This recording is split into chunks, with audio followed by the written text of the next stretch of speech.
안녕하세요, 백종원입니다.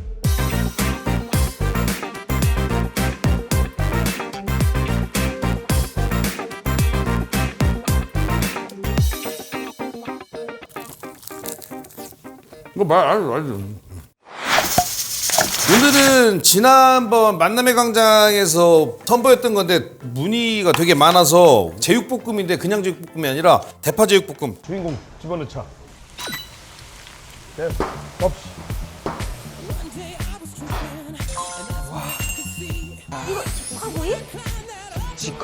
대파를 듬뿍 넣고 하는 제육볶음을 알려드리려고 하는데, 사실 이게 포인트는 이 삼겹살을 이용해서 제육볶음 할 때 요령이 있거든요. 그걸 좀 알려드리려고 오늘 겸사겸사해서 알려드리는 거니까, 국내에 계신 팀원분들은 사실 제육볶음 잘하는 집에 가면 불맛 제대로 나는 제육볶음을 드실 수 있는데, 해외에 계신 팀원분들은 집에서 해먹기도 쉽지는 않고 우리 한국에서 먹던 그 불맛 나는 제육볶음이 잘 아니니까 요거 잘 참고해서, 해외에서는 아마 식당에서는 더 하기 쉬우실 거예요. 그냥 일반 제육볶음 하실 때 뒷다리, 앞다리 없던 부위로도 다 가능한데, 이거는 삼겹살을 이용하는 거거든요. 근데 비선호도 부위를 가능하면 많이 쓰시고, 오늘은 기름이 많은 삼겹살을 이용하는 걸 알려드리니까 이건 좀 특별한 방법이니까 참고하셔갖고 자세히 가르쳐 드릴게요.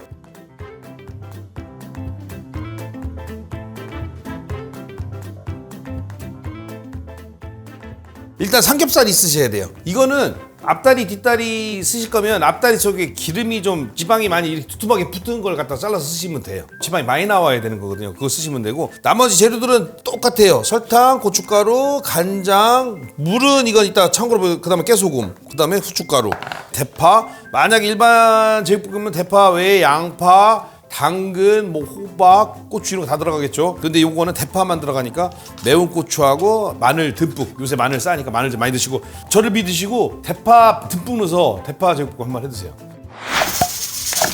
자, 파를, 이건 또 쉬워요. 송송 썰 필요도, 반을 이렇게 갈라준 다음에 적당한 큼직큼직하게 이렇게 이거 파 맛으로 먹는 거거든요. 파는 더 넣으셔도 돼요. 고추도 좀 더 큼직큼직하게. 그 다음에 마늘을 듬뿍. 편으로 쓰셔도 되고, 아니면 귀찮으시면 좀 큼직큼직하게 쓰세요. 이렇게. 마늘을 많이 먹어야 돼요. 네. 파도 많이 먹어야 되고, 혈액순환에 아주 좋습니다. 그 다음에 삼겹살도 먹기 좋은 크기로 아예 썰어주세요.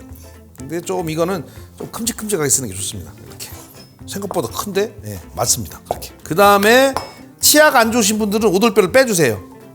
잘못하면 오돌뼈 때문에 임플란트 해야 돼요. 저도 이거 오돌뼈 먹다가 치아가, 야, 이거 삼겹살로 해서 안에 먹다 보면 오돌뼈 씹혀라고 미리 얘기해 주시면 괜찮은데, 아무 생각 없이 씹다가 잘못하면은, 예, 치아 다칩니다. 그래서 가능하면 오돌뼈 빼고 하세요. 자, 준비됐죠? 이거는 평상시 조리법하고 약간 다르니까 잘 보셔야 돼요. 자, 프라이팬 준비해 주시고, 자, 보세요. 팬에 그냥 불에 붙이기 전에 잘 삼겹살을 깔아주세요.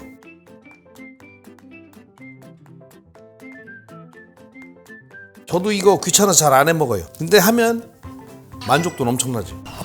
자, 이렇게 깔아주시고 불 켜주세요. 삼겹살을 구워주는 거예요.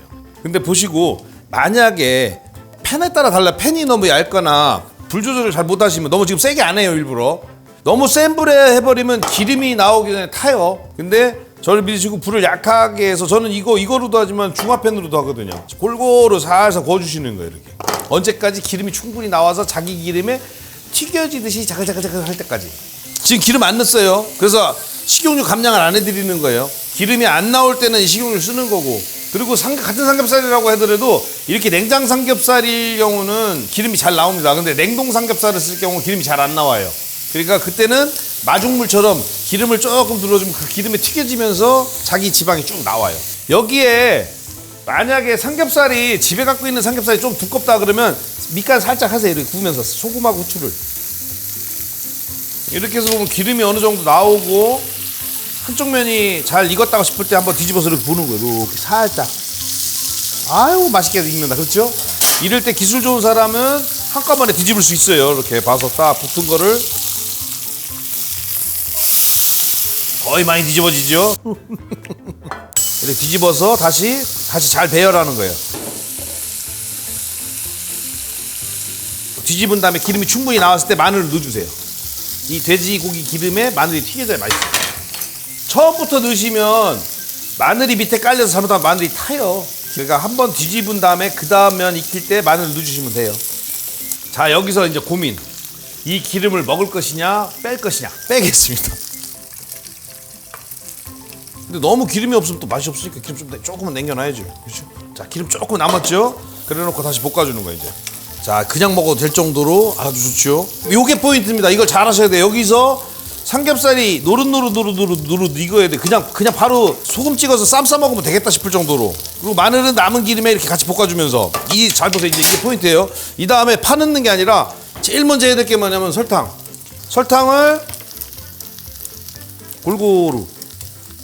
불 너무 세면 잘못하면 감당이 안 돼요. 설탕이 들어가면 기름에 설탕이 녹으면서 색깔이 금방 진해지기 시작해요. 겁먹지 마시고. 자, 보면 설탕은 다 없어졌어요. 기름만 남았죠 이제. 그 다음에 해야 될 일이 간장. 간장을 잘 보세요. 이 정도 지금 기름이 끓고 있는데 간장 넣으면 어떤 일이 생기겠나? 불 타고 들어가죠 이렇게.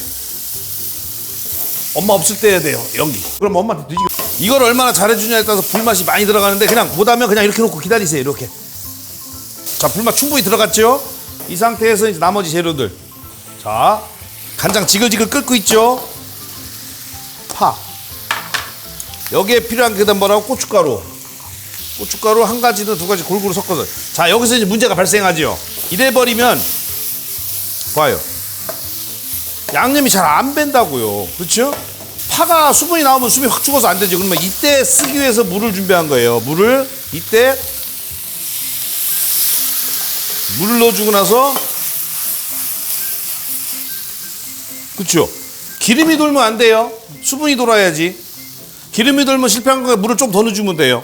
근데 물 양도 집에 있는 불이 너무 세지 않으면 물 양도 조절하세요. 왜냐면 생각지도 않게 파에서 물이 나와버려요. 그러니까 파에서 물이 나오면 잘 섞일 거니까 신경 쓰지 마시고 그냥 섞어주시면 되고, 집에 있는 불이 세거나 내가 이걸 잘해서 수분이 나오기 전에 이미 다 볶아졌어. 그러면 이게 겉돌고, 지금 보세요. 양념이 나와서 잘 뭉쳐지죠? 아니면 겉도니까 그때는 물을 살살살 넣으면서 잘 비벼주시면 돼요. 마무리는 후춧가루 좀 넣어주시고.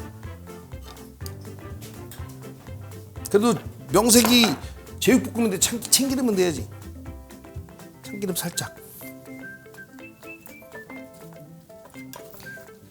안 마실 수 없겠죠. 자, 이런 다음에 잘 볶는 사람은 이게 파가 살아있어야 돼요. 이래놓고 깨소금 괜히 안 뿌려도 돼요. 자, 완성. 자, 한번 먹어볼까요? 이거는 사실 안 먹어봐도 알 것 같죠? 느낌이 확 오죠? 집에서 잘 하시면 이거보다 불맛이 더 날 수도 있어요. 일부러 전 조금만 보여드릴게요.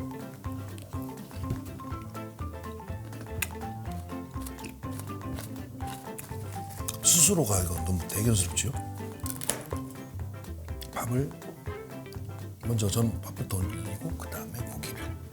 파가 아시겠지만 익으면 되게 달아요. 단맛이 싹 나요.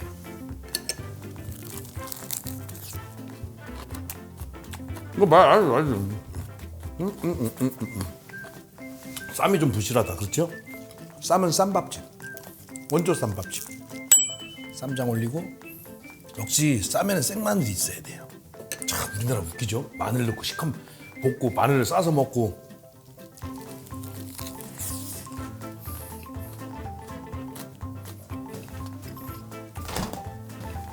며칠 전에 남은 술.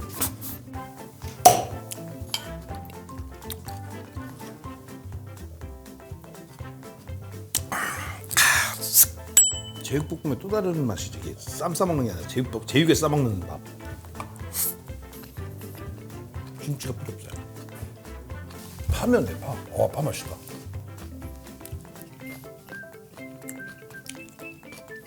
진짜 대파 사서 해보세요.